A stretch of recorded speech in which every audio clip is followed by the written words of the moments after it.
श्री स्वामी समर्थ। नमस्कार मित्रांनो, आपल्या सर्वांना वाटत असतं की देव आपल्यावर प्रसन्न झाला पाहिजे, पण त्यासाठी तशी भक्ती पण पाहिजे।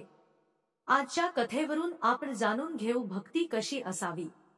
आज नैवेद्याला नुसती दूधसाखर ठेवलीये हो, गोड मानून घ्या, असं म्हणून त्यांनी स्वामींच्या मूर्तीला भक्तिभावाने नमस्कार केला आणि आज बाहेर पडायलाच हवं।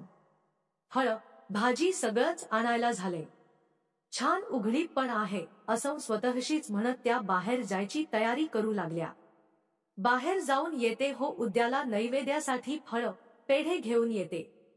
उद्या परत दूधसाखरच समोर ठेवली तर म्हणाल आजही दूधसाखरच का, म्हणून असं स्वामींच्या मूर्तीकडे बघून म्हणत त्या स्वतःशीच हसल्या अन कुलूप लावून बाहेर पडल्या।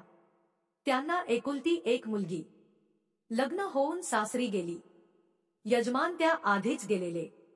मुलीच्या लग्नानंतर त्यांनी राहता भला मोठा बंगला विकून कोथरूडमध्ये छोटासा फ्लॅट घेतला आणि त्या स्वामींच्या सोबतीने राहू लागल्या।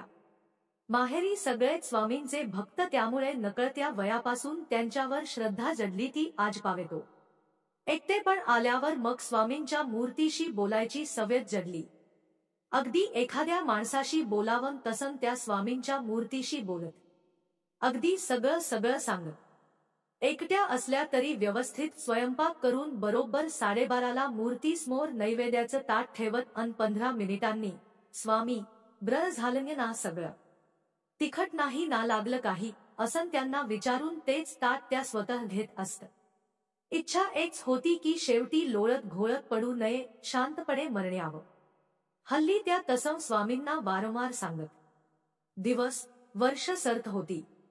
आज अंथरुणावर अंग टाकायच्या आधी हात जोडून त्यांनी नेहमीप्रमाणे स्वामींचं स्मरण केलं आणि स्वामी आता पुढच्या प्रवासाला निघून जाऊसं वाटतं, जे योग्य असेल ते घडवून घ्या, अशी प्रार्थना करून त्यांनी डोळे मिटले।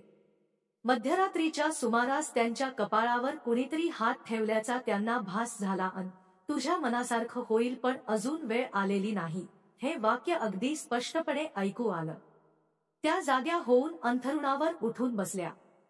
काही दिवसांपासून चाललेली मनाची घालमेल संपली। अतीव समाधानानं अंतःकरण भरून आल्यासारखं झालं। त्यांनी स्वामींकडे पाहिलं। कथा आवडल्यास कमेंटमध्ये स्वामी समर्थ टाईप करून चॅनलला सबस्क्राईब करा। धन्यवाद।